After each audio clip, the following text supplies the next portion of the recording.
Hello everyone, my name is Michael Milford. I'm currently a professor at the Queensland University of Technology and Joint Director of the QUT Centre for Robotics. I'm also an Australian Research Council Laureate Fellow, and today I'll be talking about profile building for the modern researcher with the aid of technology. So as an overview of what I'll cover in this talk, there'll be a brief set of introductions, and then I'll move on to covering a number of social media platforms that are useful in profile building, including Twitter, LinkedIn, and YouTube. I'll talk about the use of websites for profile building, how you can use and acquire photography and videography for your profile building activities, where you can source professional grade content from, how to compose compelling social media and profile building content, a number of other tools that are useful to have in your profile building toolkit, and the concepts of reusing resources and materials that you develop across multiple aspects of profile building. And finally, I'll conclude with some key takeaways from the talk. There's a very important disclaimer, self-care, that I put at the beginning of most of my development talks, that it's a particularly high-stress period in academia, especially for early career researchers, hopefully a large part of the audience for this talk. The future is very uncertain, and the advice I'm going to give today is all based on my experiences and the experiences of my colleagues, but it's all in terms of probabilities. So you could do the complete opposite of everything I recommend here and still have an unbelievably successful career. And I'm going to talk mostly about my own personal examples, I guess for the sake of authenticity, but there's no implication that you should follow the same path. And indeed, following exactly the same path is probably not suitable for most of you, because everyone has their own sort of career path to follow, and this varies quite significantly. So the first question to get the ball rolling is, why should you consider profile building? And there's this famous or infamous quote, build a better mousetrap and the world will beat a path to your door, sort of a paraphrase quote attributed to Ralph Waldo Emerson. And if you are in the entrepreneurial community at all, you will have known that there is a lot of pushback against this. And basically the premise is, if you build a better mousetrap or a better widget, or you do something amazing, unless people actually know about it and know about the value it might have for them, no one's going to actually knock on your door, most likely, and it will go to waste. And so I guess the key motivation around profile building, there's many motivations, is simply that it improves the chances that when you do good things, that you will get opportunities and recognition and resourcing to continue to do those good things, because people will know about it, your network will know about it. It tilts the deck in your favor. The other practical consideration is, if you're a typical academic who does research, let's say you're an early career researcher and you just do research, a very sort of hypothetical breakdown of what you spend your time on might be something like this, this pretty pie chart. And one of the things about profile building is that it doesn't need to take a lot of time. And if you look at that tiny little slice of the pie chart that I've allocated to profile building, one of the concepts to grasp here is that if you spent that extra little bit of time on research, given the amount of time you're already spending on research, it's unlikely that that's going to make a transformative effect or have a transformative effect on your career prospects, for example. If you put that little bit of time into profile building, so instead of doing no profile building, you spend a little bit of time regularly doing it, you will be surprised in many fields how much of a transformative effect that can have over the medium and long term on your career. Then there's all the individual practical reasons for profile building. So doing profile building well can mean you do better in all of these areas and many more. So just to name a few: job and career opportunities, fundraising, increasing attention to a topic that you feel passionately about. All of these things can benefit from your profile building activities. So let's move on to some of the platforms that you may have heard about. Now, each of these platforms is deserving of an individual talk by itself, but I'm just going to sort of go through them at a high level just to sort of familiarize yourself. So Twitter is a social media platform. You can post short text tweets on Twitter. You can have videos and pictures associated with it. It's very well known throughout the world and heavily used by academics in many fields. Now, obviously, this information will gradually become more and more obsolete as time passes, but at the time of recording this presentation, there was a lot of news about a potential acquisition of Twitter. Now, forgetting about the specific details of this particular news piece, the important thing to note here is that no social media or online engagement platform or consensus about the value of having a website, none of this is ever going to be the same for an infinitely long period of time. Everything will always change. Some of these platforms will endure for a while, but at some point all of them will become defunct and the new thing will replace them. And so the important thing here is to not get too fixated on the specific platform and more take stock of the general concepts and principles in doing profile building using them. So what can you tweet about? So you can tweet about just about anything. If your tweets are for professional purposes only, then you would tweet about professionally related things to your research or your teaching or your industry projects or your advising of government, personnel milestones, people graduating, people being awarded awards, people confirming for their PhD. You name it, it is a valid topic, generally speaking, to tweet about. Things that are particularly good in terms of generating material for social media are things like progressive projects, where you can post regular updates, whether you're building something or making something or designing something. It's something where you can regularly sort of tweet about how you're going. And I am not by any means a particularly prolific tweeter at all, but I checked my statistics and on average I've tweeted or retweeted about 4 times a day for the last 7 years. Obviously it's been very bursty, but it's been sort of a regular thing I've done most of the time.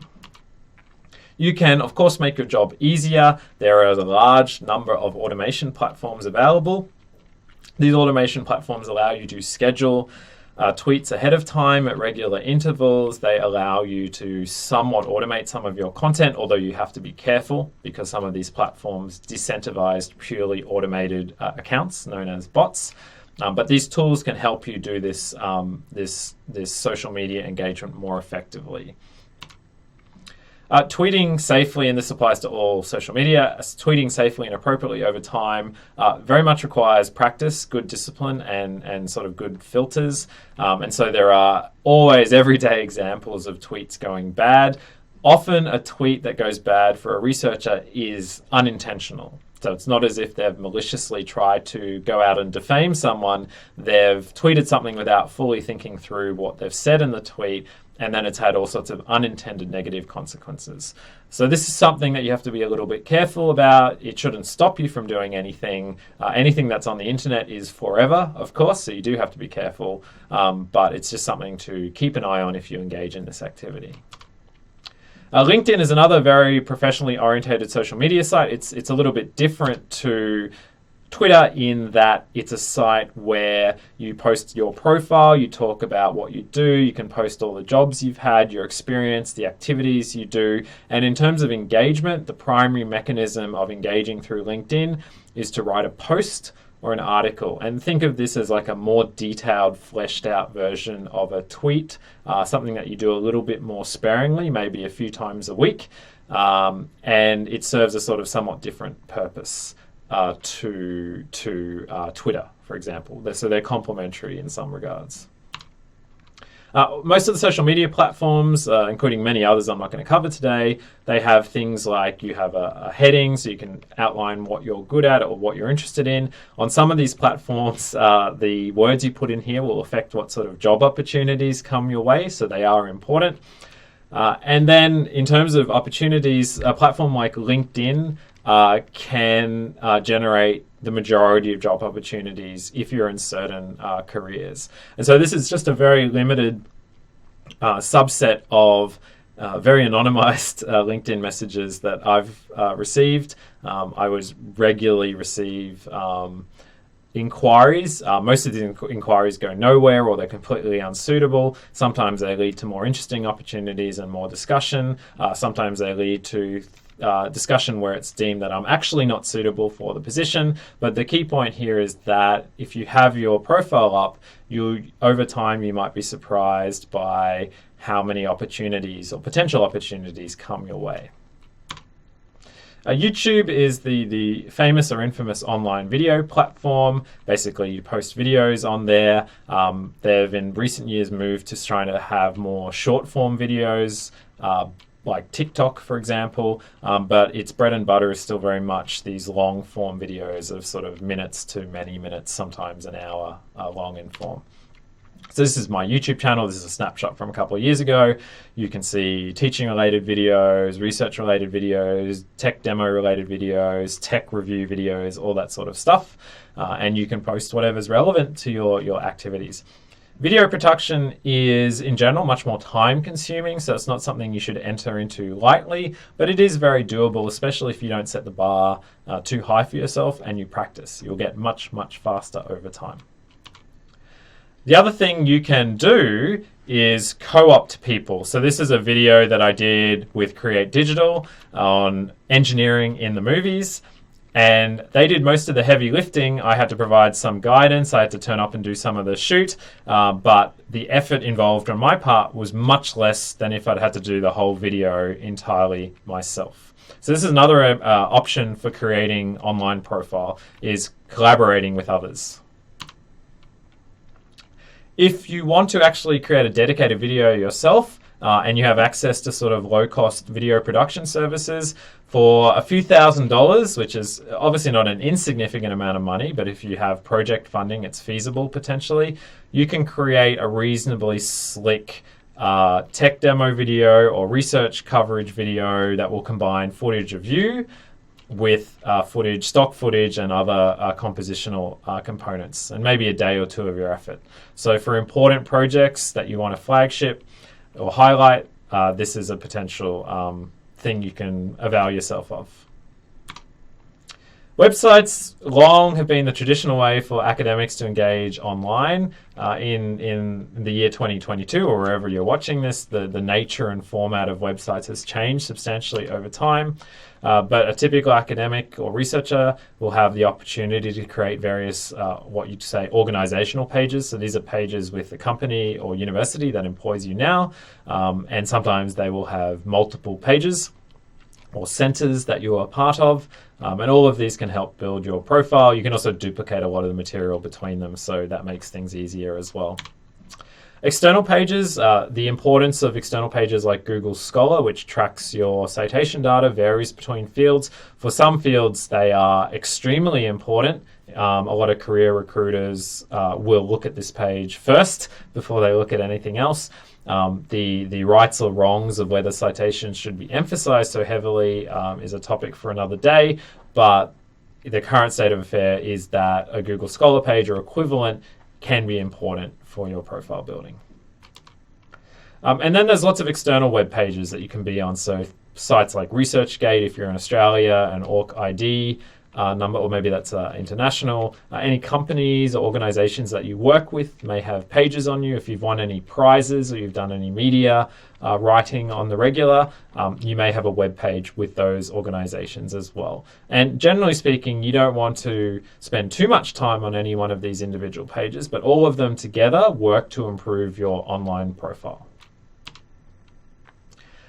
You talking about online profile, one of the opportunities for academics is to write regularly for outlets like The Conversation. So myself and obviously many of my colleagues have done a lot of this. So I've done a large range of science or maths in the movies, articles reviewing sort of new Hollywood and Marvel and all those sort of blockbuster films, talking about the scientific and mathematical content. And then I've had colleagues who've done a lot of articles on aspects of robotics. So if you have a topic you're passionate about and you know a little bit about, you can co-opt to work with editors on one of these media publications and write for them regularly. And that can generate a lot of online profile as well. Another staple of researchers and academics is a personal web page. So I have one that is very periodically maintained. Here's an example that's a bit more up to date from one of my colleagues, Toby Fisher.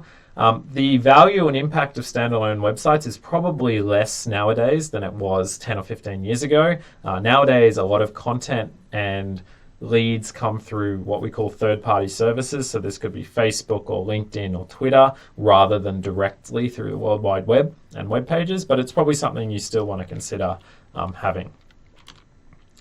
This is a colleague from the US, and this is a typical sort of research page. You'll see these all over the place where you have a brief picture and a brief description of all the different projects or papers that you've worked on. And then if you click on them, you get through to a much more detailed page. And this is very much the bread and butter format for a web page in the, say, computer science area. This would obviously vary a little bit in the humanities, but many of the same concepts would also apply.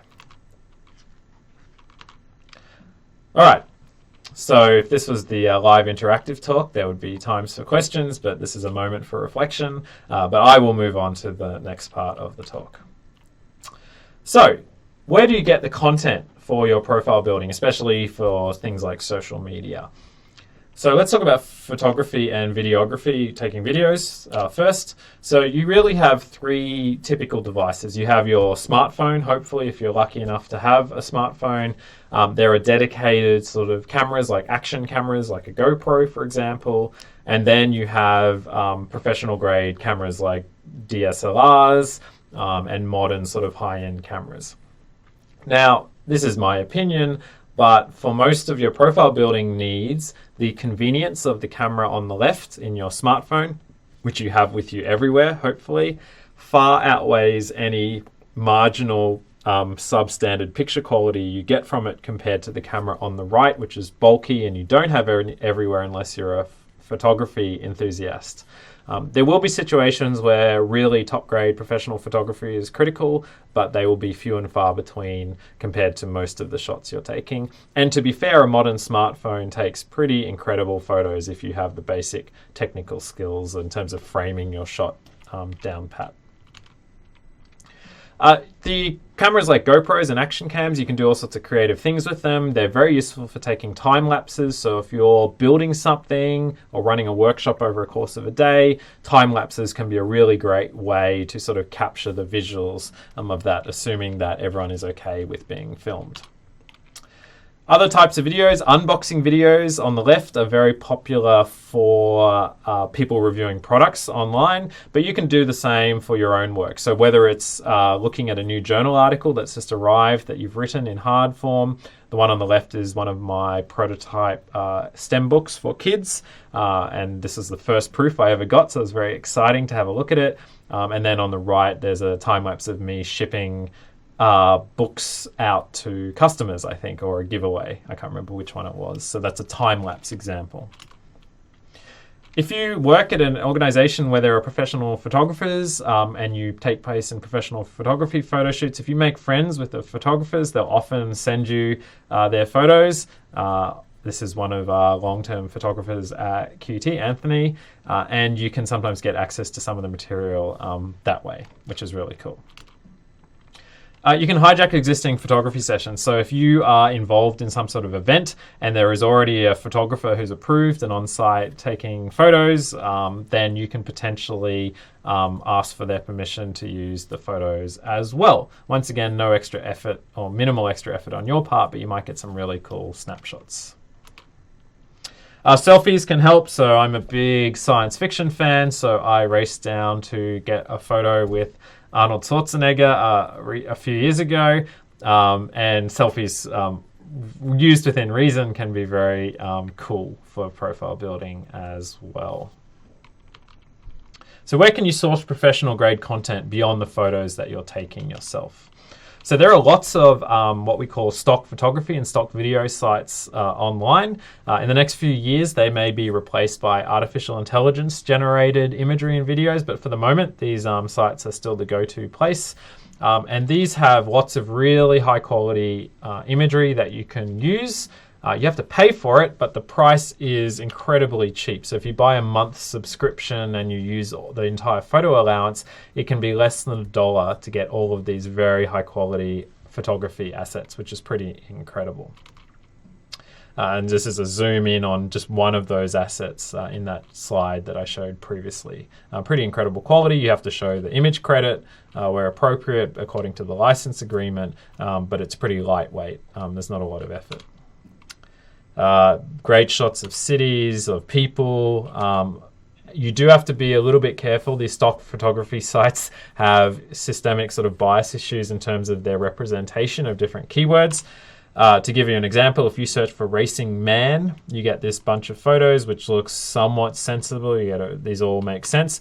If you search for racing woman, you get a very different set of photos. So you have to be very careful that you're not perpetuating existing biases in these systems. And there's a lot of people say this is not subtle, but there's somewhat less obvious unless you're paying attention to things like this. So this is from one of the books I was creating. I wanted to get some sanitation workers or garbage truck workers. And so I thought, oh, this one's a good one. And then I looked in, or someone drew it to my attention, and the lady worker was wearing high heels, which of course is completely not what they would be wearing for a job like this. So you have to be a little bit careful. Sometimes things don't necessarily jump out at you, but nevertheless, you should try and catch them. For $10 to $100, you can get pretty good stock video footage. So this is video footage I used in one of my rocket book projects for kids, Rocketeer. Pretty high quality footage. Through freelance websites, you can employ someone to create custom videos. So this was about $100 to $300, and you can create a video. It's not Hollywood quality, but it's good enough for many of your engagement purposes. And these are some of these freelance sites where you can employ people. And increasingly, you're seeing sort of high-end, quite expensive workers offer their services through these websites. But in many cases, it's much more convenient for everyone involved. You can also get royalty-free music for soundtracks for your videos. You have to show the right credit. This is one of the many websites you can get them from. And the music is quite good. You obviously can't get pop top 100 hits for free, and you have to be very careful about those, but this sort of royalty-free music with appropriate acknowledgement is fair game. Once you've got all this content, you do need to compose it together, whether it's a photo or an image or a video. If you run a Windows PC, in many cases Linux or Ubuntu OS, you can get software like Microsoft PowerPoint for free. You can get software like GIMP, a graphics editor, a free version of a similar capability to Photoshop. There's paid services like Canva and Inkscape, which is a vector graphics program. There's a lot of cool editing services out there, and many of them are free or very cheap, or your organization will already have a license for them. You can go the whole hog and use something like PaintShop Pro, like a high-end professional product, but often you don't need it. If you become very skilled at any of these, you can do almost anything in these free packages. You don't need the expensive ones. Although snobs will be very angry about me saying this, you can do amazing things with packages like Microsoft PowerPoint, including reasonably sophisticated video editing. Is it the most polished way to do this? No. Is it the fastest way to do it? It depends. But you'll be amazed at what you can do. And you should really beware all this snobbery about software packages and try them out and work out what works best for you. So I've managed to create large, fully illustrated textbooks, like 600-page textbooks, just in Microsoft Word, for example. Many people would turn their nose up at that, but it was very much feasible. So once again, you can go to a program like Adobe Premiere Pro if you want to go hardcore on the video editing, but you don't need to. You can use something like PowerPoint to do quite effective videos.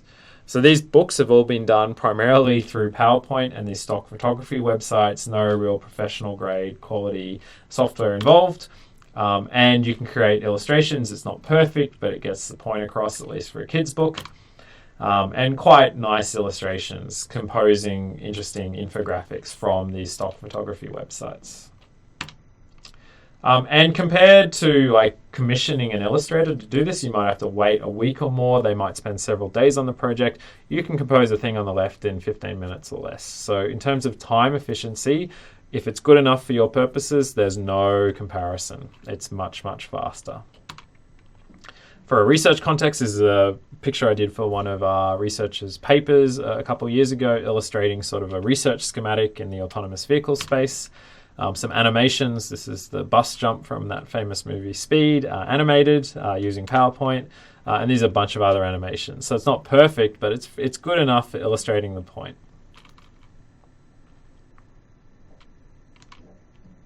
And the good visuals will be reused endlessly in your research, in your grant applications, in your promotion applications, in your engagement and talks.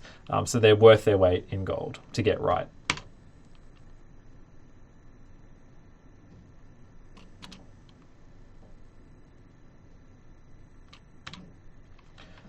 An example from a long time ago when we did some initial videos for our early robotics units many years ago at our university. So this is a slide deck of sort of a short video I did promoting a paper from one of our students. So this is the editing interface in PowerPoint. You can see sort of some basic animation, guidelines, etc. Not very hard, very quick to do. And this is the end video. And although it's relatively simple, it very much gets the point across reasonably well. And the animations are reasonably effective and look good. And they'll stand out on social media. This is another video I did for launching one of my Kickstarter projects, Rachel Rocketeer, and you can see it's a combination of stock imagery, stock video, music from one of these websites, and so forth. And you can get a reasonably polished video quite quickly, which is really nice.